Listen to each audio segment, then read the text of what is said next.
what I'm going to do is I'm going to give you a bit of background on Tardieu-Laurent, and then perhaps we can just have a quick look at the offer on screen.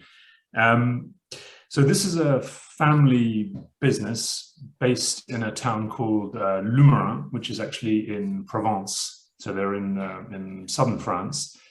And it was started back in, I think, 1990, mid-90s anyway, I think, by Bastien's father, Michel. And the Laurent bit refers to a Burgundy producer called Dominique Laurent. So it was Michel Tardieu and Dominique Laurent who started it. And Michel used to be a chauffeur for civil servants in the Vaucluse department in south of France. And as such, he would drive politicians around Vaucluse to different meetings and events and things like that.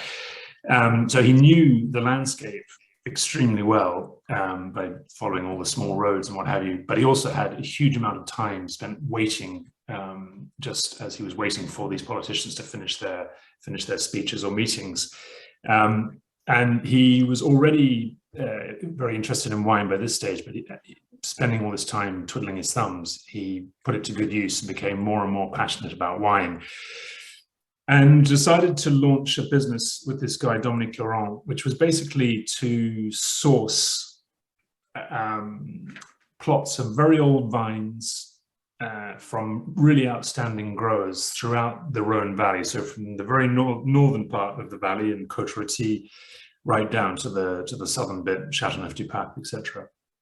And so they began by, what they did is they went to these growers and said, we want you to make the wine in this particular way.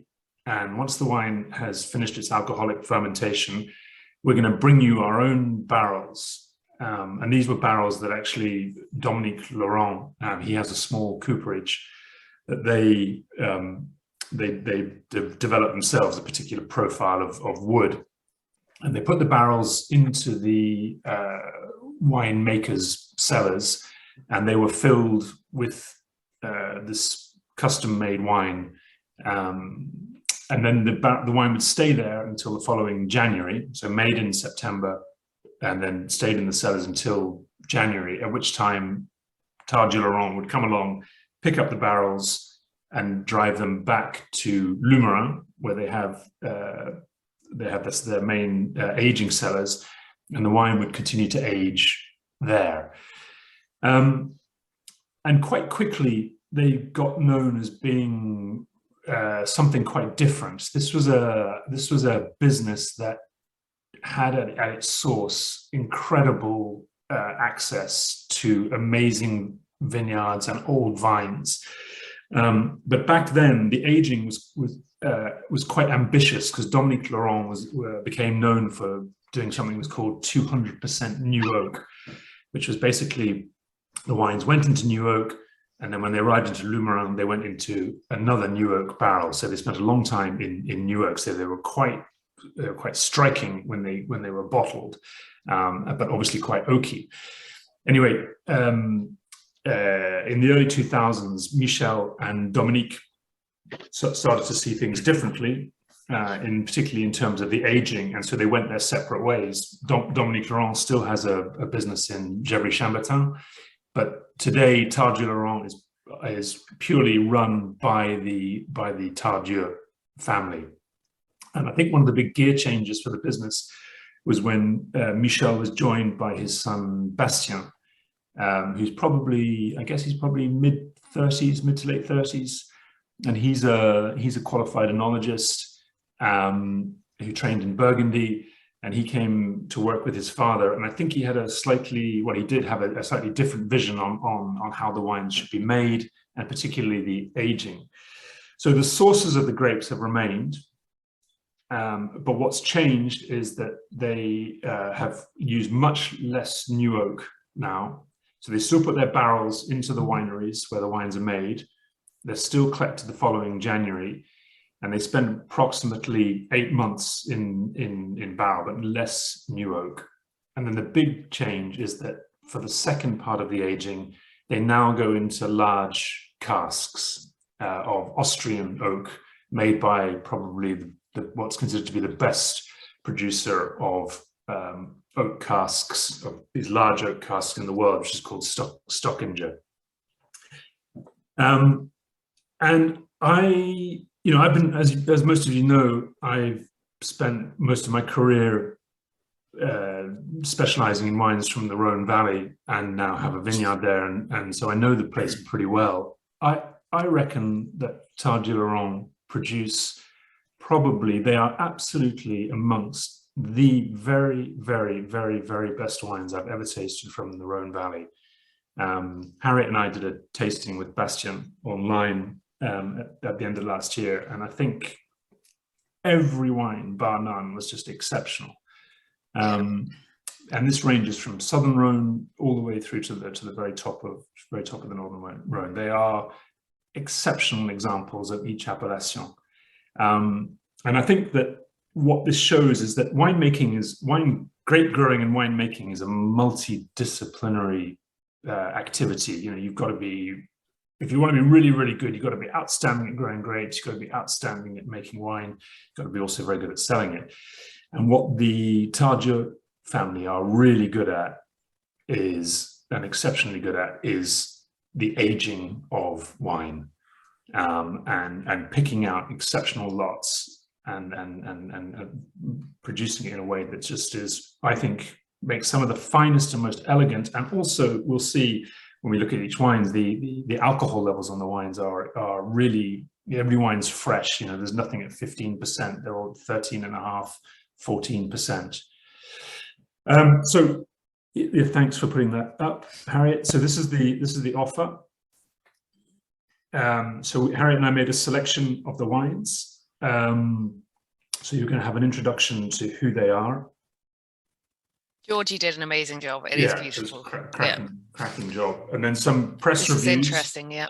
So just for example, I love this one. There's a very important couple of journalists in France called Betan and De Sauve, and they produce an annual guide, and they say you touch the sublime at each bottle, and I think that sums it up really well. And I could say just one thing to add as well. Jancis Robinson, who I think today, well, she's the journalist I read the most.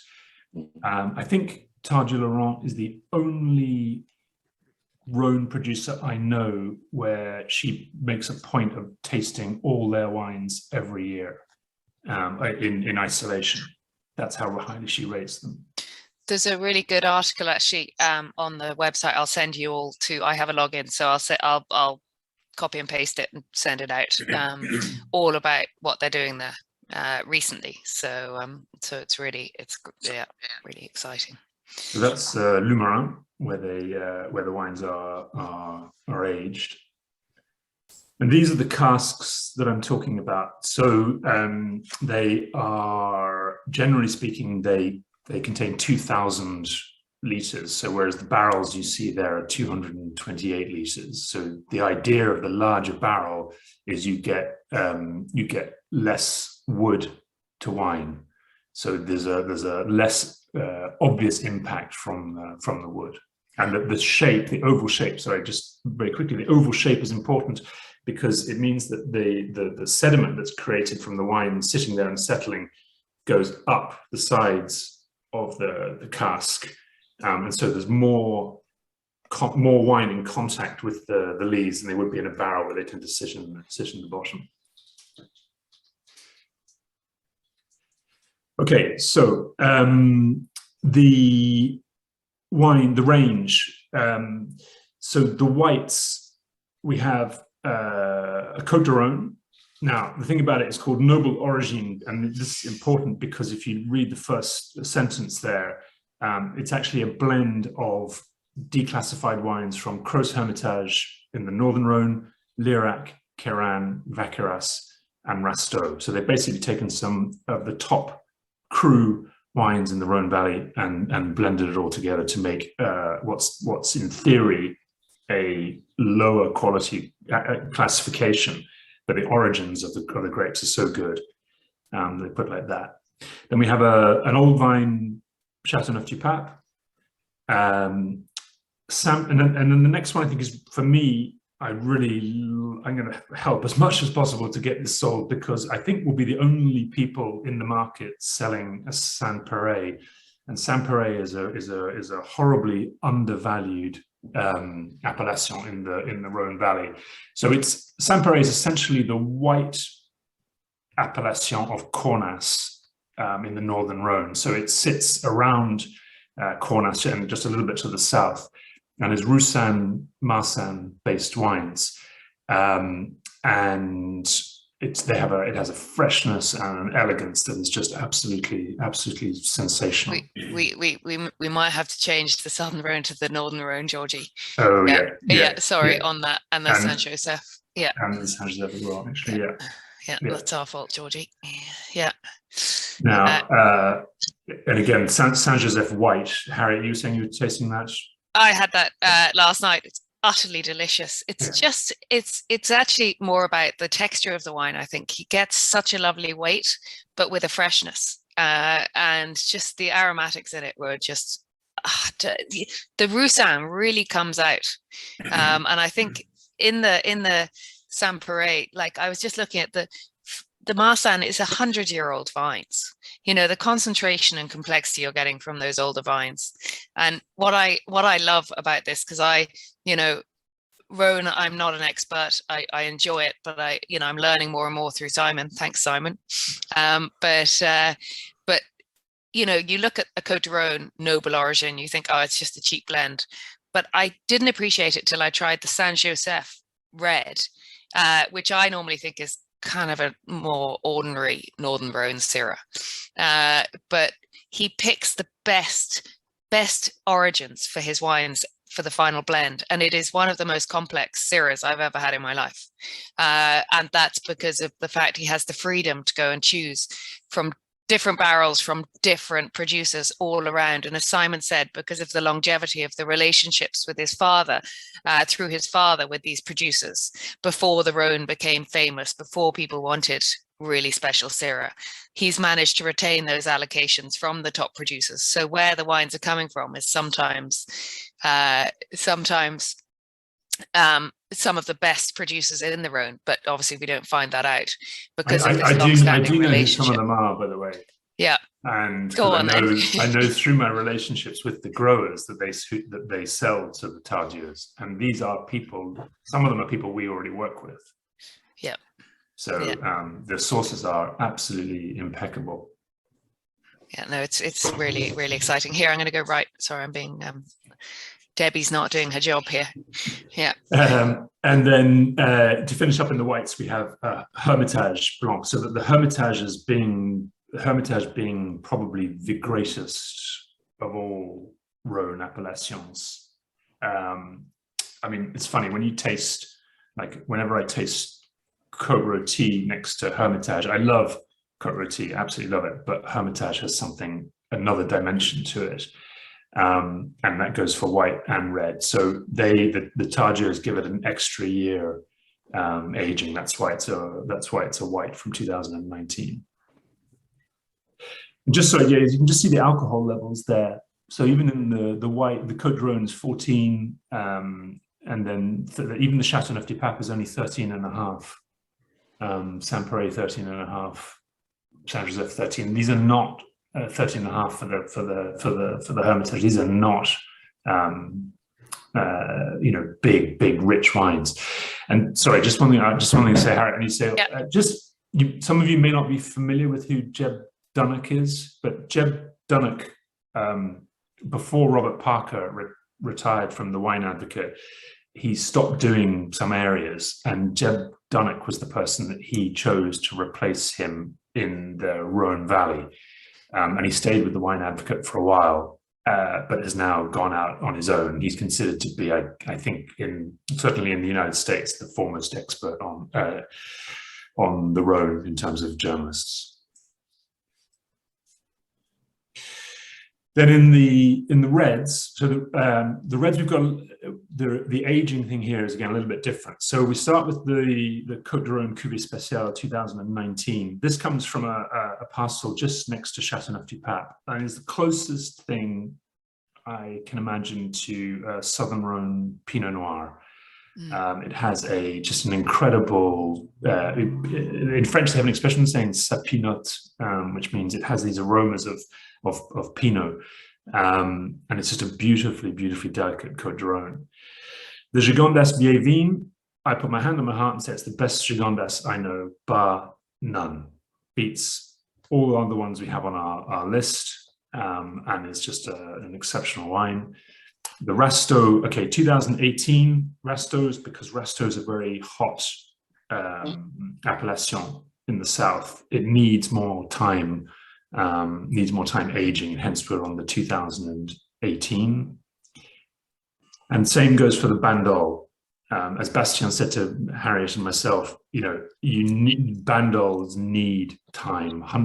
Mourvèdre, it's actually, as he said, it's officially 95% Mourvèdre and 5% Grenache, but because it has to be, but unofficially it's 100% Mourvèdre. And it just needs that extra time. But there aren't many Bandols in the market. I think there's Tempier and Pibanon, and that's about it. And this is right up there.